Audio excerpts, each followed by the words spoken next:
Hey guys, thank you so much for watching my goofy little video. I really do enjoy making these kind of videos for you guys, and I hope you guys enjoy watching them as much as I enjoy making them. I just want to take a second to give a shout out to Positive Grid for sponsoring this video and to let you guys know about a really cool new pedal modeler called Bias Pedal.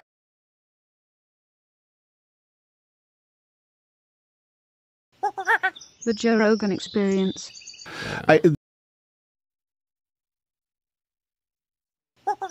The Joe Rogan Experience.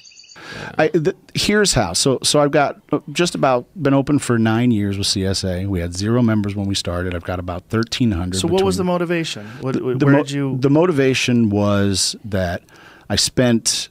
It was always a passion. I was doing martial arts when I was a child. I was fighting. I just wasn't making money doing it. And then I got into that other life and did that for about 15 years. And I was being paid to protect people that could afford it but maybe didn't deserve it for a very long time. And unfortunately, that's the way it works. Is if you can afford it, you probably don't deserve it. That's a funny way of looking at it. And it's a true way of looking at it because I was doing it at the highest level. You know, I wasn't doing security work at the, Kids' Choice Awards standing. Right. I was next to Jim Carrey. Yeah. For 2 hours saying I'm Jim Carrey's bodyguard. Right. So it's one of those things where I saw it at the very highest level, and it turned me off after a while because you're being a babysitter to people who have money. Right. Even with the biggest threats, from Iraq, Afghanistan, Haiti, run down the list. It wasn't about helping people, and I always wanted to help people. Yeah, so I get it. When I opened the gym, that was the goal, was to help people, and it turned into that gym. And this is why I feel that our gym model is successful, is because tonight at 5:30 during a boxing class, my professional fighters are going to be in class with everyone else. There's no pro team only practice. Everybody trains together. Everybody works together. The model is for people. You want to get in shape? Wonderful. You're going to get into shape. You want to have stress relief? Wonderful. You want to become a fighter? Wonderful. I don't have a fight team practice tryout or any of that. You come to the gym, you put in the work, you support the team, you train side by side with world champions, you get better, you have a good time. It's a huge family gym. It's a huge family environment.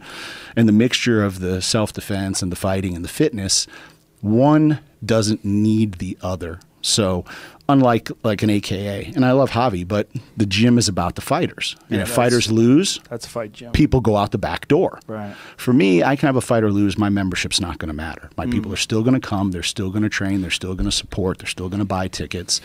And that's been the recipe. And because the gym is that way, it's allowed me to have this model where I don't charge pro fighters. You're remarkably normal. Oh, thanks. Yeah. I know people are always struck at how normal I am. I'm just like, wow, really? I think my you reputation. made it through the maze of being a famous child. Yeah. That's a very unusual maze.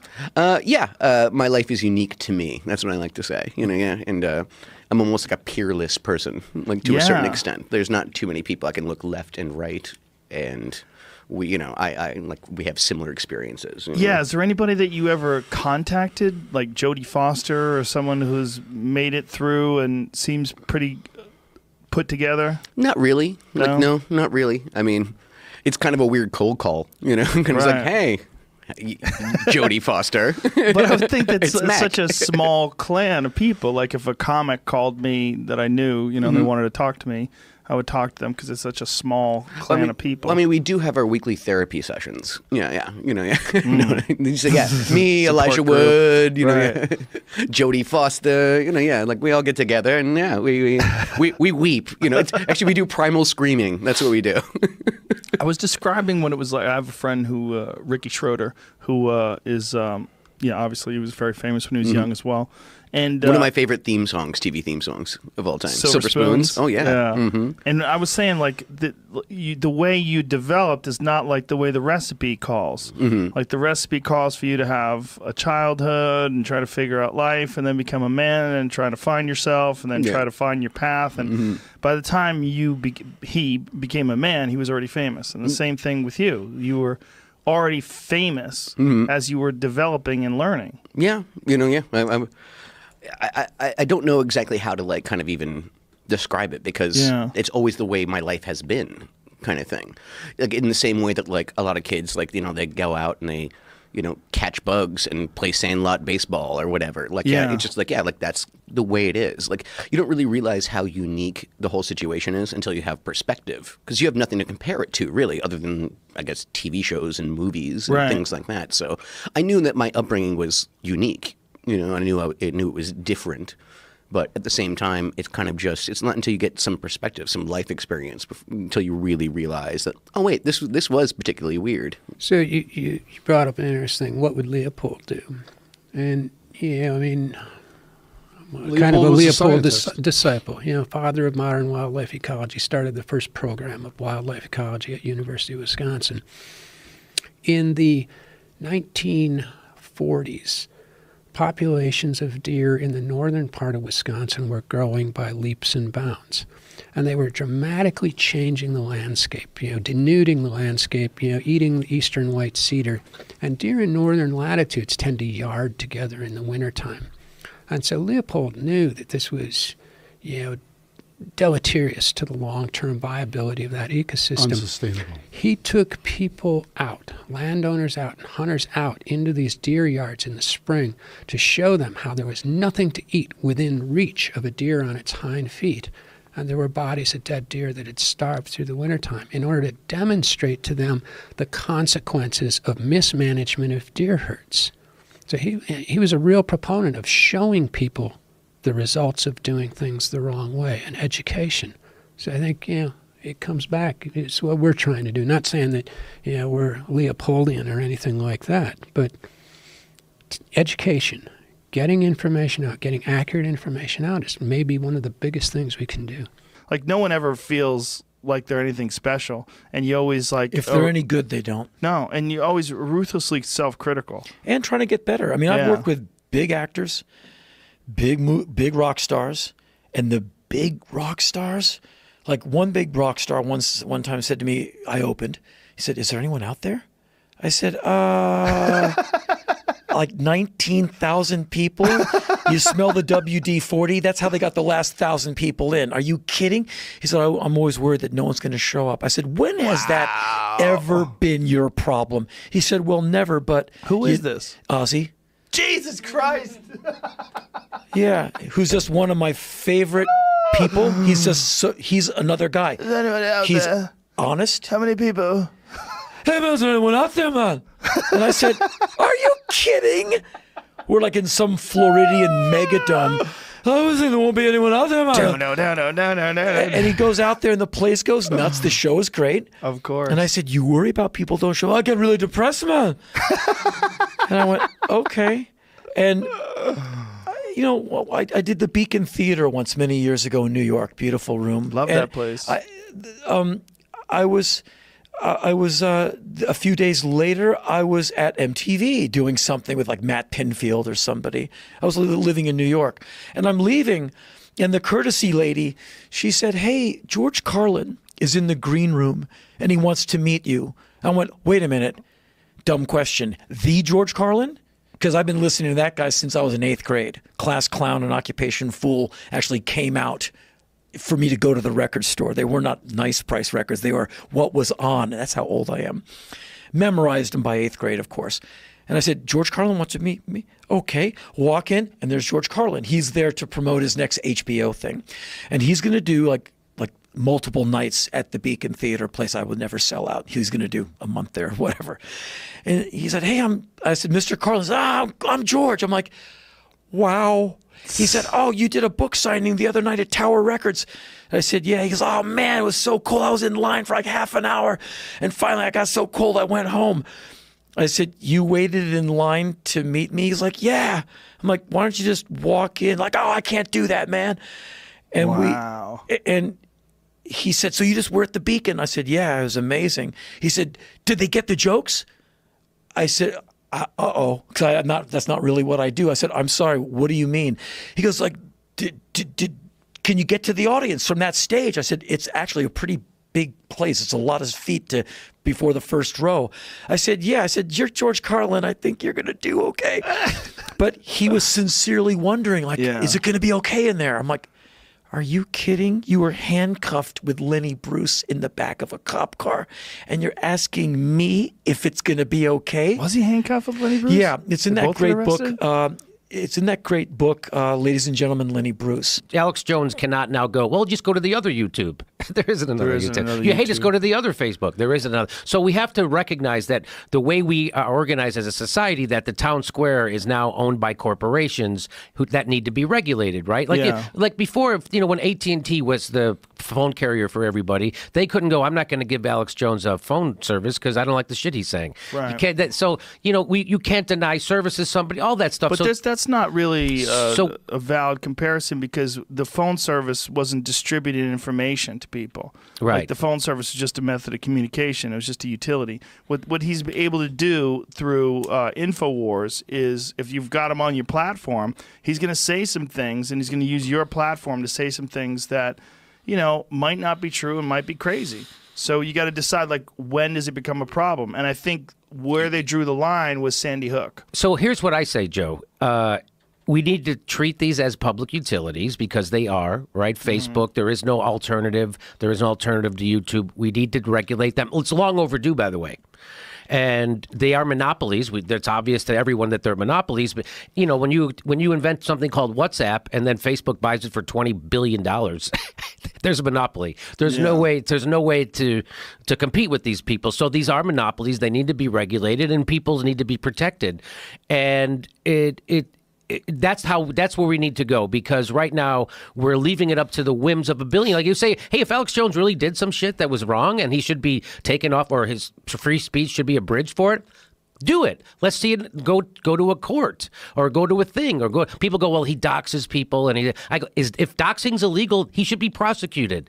If that's what happened, but you shouldn't take away. Did he dox people? That's Who what did he they're dox? saying. They're saying he doxed people from Newtown or whatever.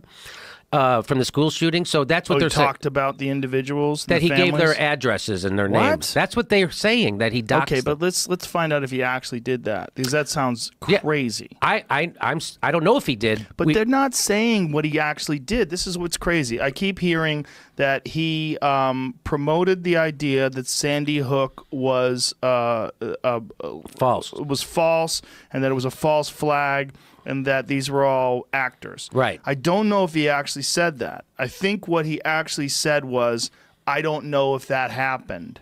I think that's what he actually said. And people are saying, well, that's promoting the idea that it was a hoax. So what? But I want to know if that's what he really said. See, I don't know if that's even the case, because I've heard it written that he promoted the idea that Sandy Hook was a conspiracy, but they're not quoting. When they say that, there's no quotes. There's no Sandy Hook was a hoax. Those kids were actors. Those kids are not dead. I don't see that anywhere. Right. But they keep attributing that to him without quotations. But again, if there was some kind of due process, we Right. could go back and look at the transcript Not and we only would that, know this. Not only that, if during this whole time where he's being tried, he was still able to be on YouTube and have his videos, he could show in his videos that he didn't say that. He could show what he actually said and tell you what he actually said and show clips. He can't do that anymore. So now the narrative is completely in the hands of the mainstream media, 100%. So the Alex Jones narrative is being taken 100% out of his hands. And now it's in the mainstream media, and now there's Sandy Hook denier, conspiracy theorist, right-wing lunatic, all these different things, which some of it, I mean, Alex is pretty fucking nuts.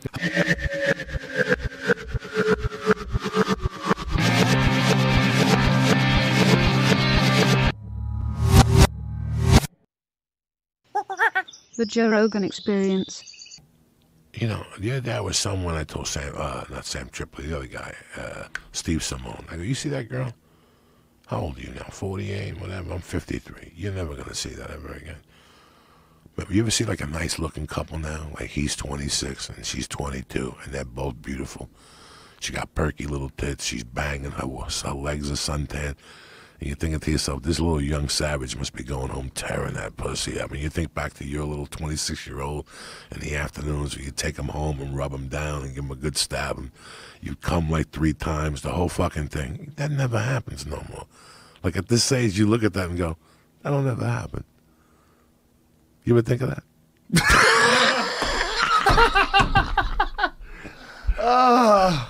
Yeah.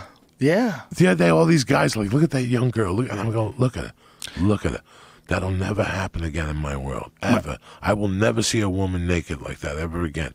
It's like you were saying. You ever go to people's houses and they talk and then they say shit for 20 minutes? It's like by Studio City where I live. Go to that coffee shop from time to time. You know what they were saying in there? What? The day after the Vegas shooter? The Vegas shooter was Sunday night. Do you know what these idiots were saying in there on Monday? What? That this had to do with women's rights and the abortions. And they just talk. This new breed of Gentiles, they just talk. That's all they do, is talk with big words to impress you. But they don't say shit. They don't say shit. 3 or 4 big words to let you know they're smart, and then they didn't say nothing. Well, there's a lot of repeating narratives, right? Oh, yeah. Every time, the new show I'm going to do, I'm buying one of those little tape recorders, and I'm putting them under these 6 fucking morons every day. Then at night, I'm going to do a show about what they discussed. Because this is 60% of America, what these fucking people are talking about. This is the idiots. The shit that comes out of their mouth is amazing. And you sit there and go, no wonder fucking ISIS wants to shoot us. Listen to these fucking dummies. Listen to what's coming out of their mouth. Women's rights? That's what they were talking about.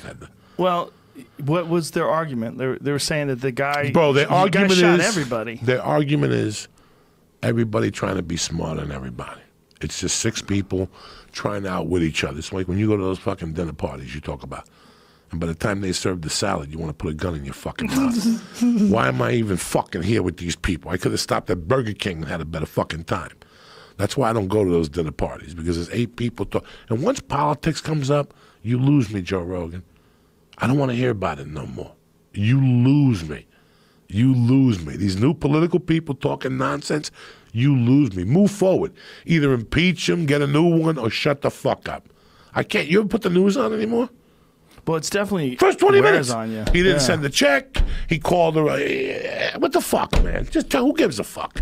Who gives a fuck? There's got to be something more. There's got to be a seal stuck on a beach somewhere in this fucking country. Something more important than this shit every fucking day.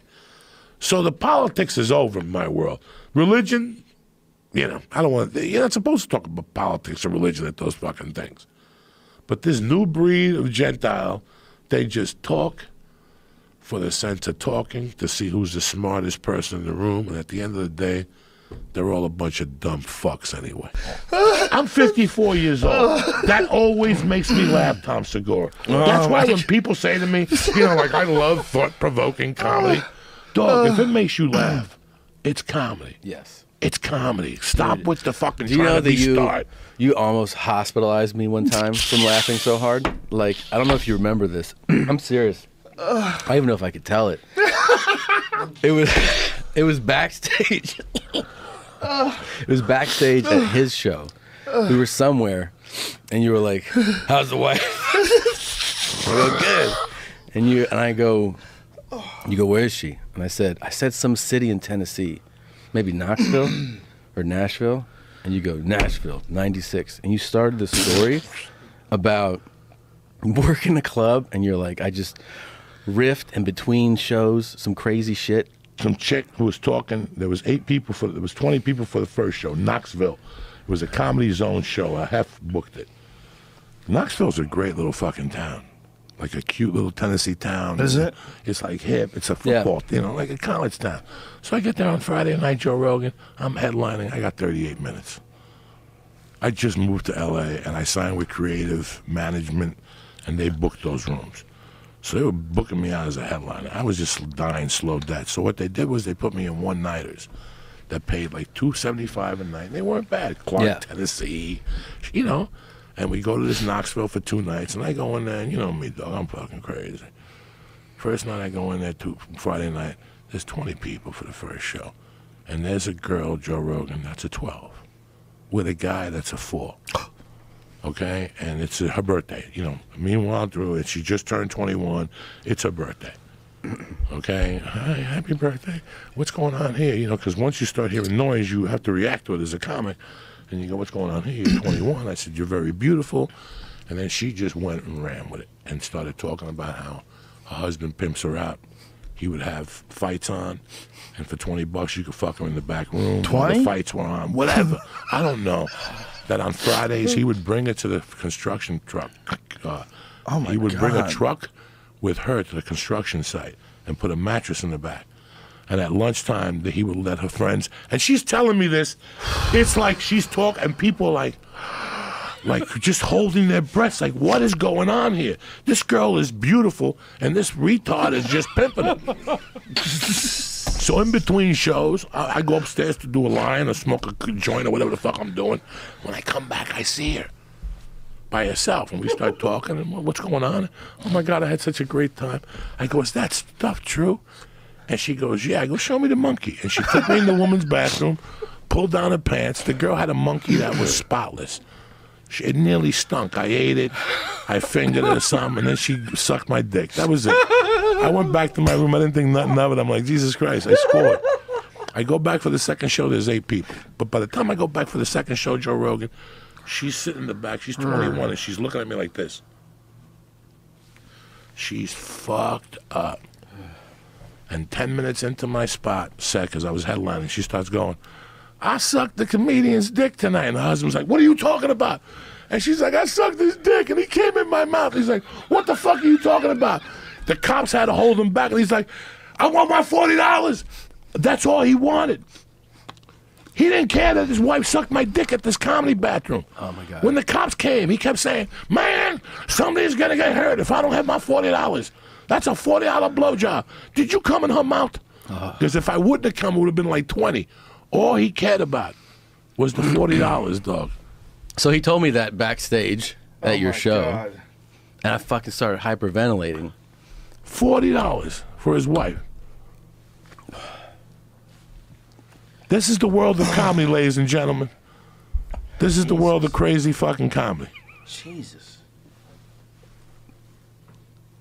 You think that's crazy? What the fuck? She's crying. Some other husband would have held his wife and said, you know, no, he didn't care. He just wanted the $40 for the blowjob. I didn't give it to him. He's got rules. Yeah, You he's gotta give him that. He's got like a line in the sand. This is crazy. He's got shit. a number. $40. Comedy is a fucking crazy animal. When you sit at home at night and you think about all the shit we've seen, we've learned a lot. I don't think I ever laughed as hard. Well, that's probably the second time right there. On that road, we've learned a lot of things. You learn a lot of things about human beings. You learn a lot of things about individuals. You learn some. I remember I did American Home. It's a armed forces place in Idaho. It's part of the Triple Run. And as soon as I walked in and I had to go do a sound check, everybody kept looking at me going, hi, how are you? Have you met Sandy yet? And I go, no. And they go, and they'd walk away. You ever see, what's the movie with Eddie Murphy, when with Boomerang? Yeah. When he goes to the black chick's house, it's 80, and the butler keeps laughing. Remember, the butler would go, she wants to see you in the kitchen. He would go, because she knew she was gonna rape him. So every time somebody would refer to Shirley, they go, have you met Shirley yet? Yeah. And you go, no. And they go, oh, and they'd walk away. Well, Shirley, whoever the captain of that base was, the head of the base, she was his wife. And if a band came to town or a comedian came to town, she blew him. That's it. That was the rule. Like he would sit out there with his fucking military on, with all his shit, and clap. And she'd be in the back, Zukalamink, to the whole band. I mean, this is crazy. So I didn't know about this. She came over and started talking to me, and then she started talking, oh, you're Cuban. I dated a Cuban one time. He had such a big dick. You have a big dick? I mean, it was that quick. What? It was that quick. Like, she just gets to it. She's like 50. I was maybe like 31. She was maybe 50. Wow. And she just dropped behind the curtain, took the hammer out, and started Zukalamink. I'm sitting there minding my own business. And all of a sudden, somebody comes yelling for her, Shirley, Shirley, Shirley. Now, usually, Shirley would get up and stop sucking your dick. Not Shirley. She moved her knees. Like, I had knee on belly. Right. You know when somebody puts knee on belly, you're supposed to move this way? Right. That's what she did with her knees. She kept sucking and just kept moving this way. I tried to take it out of her mouth. She wouldn't let it. She's like, no. She wouldn't stop till, and they're like, Shirley, we're looking for you out here. Man. This is crazy shit. I can't. I'm overstimulated. I feel like I I feel like I need psychiatric treatment right now and an IV. Oh, just finish that fucking drink, all right? Oh my God. Suka la mink is the greatest thing anyone's ever said. That is the best word of all time. Minky juice, suka la mink. Suka la mink. Well, it's minkia. But when they say suka, they cut it short. What is the word? What does it mean? Minkia means suck my dick. Minkia in the dialect of Italian. Suka means suck. Right, okay. You know, it's so weird how the more Is you this go. Spanish? This is Italian, Sicilian. Really? So the deeper you go down the boot, the more, is it closer to Spain or is it farther from Spain? The closer Italy is from Spain, when people from that area speak Italian, I don't care how fast they're talking, they can't put the wool over me because I can pick up every 4 words. Oh, right. So Sicilians say suka. What's suck in Spanish? Chupa. Chupa. You're in the neighborhood. Right. Suka la mink. When they say suka la minkia, like, you know, well, what are you gonna do today? I don't know. I'm gonna go out and get my minkia sucked. But suka la mink is just the short. That's your short second version. shirt of this show. Suka la mink. Sure. And then you got minkia juice. So it comes at you however you want it. Him, like, he's like, when I think of like the Cuban athletes, like Cuban super athletes, you think Yo Romero, right? Well, the thing that is, the most thing that he has about being a Cuban is that he's 38, and you don't really know. Oh, you can't tell. Nobody knows at all if he's 38. He could be 22, Doug. He could be sucking you in, and nobody really knows. We really haven't. Those birth certificates, they went away. You just pick an age. What do you want to be? 38. None. You know. Well,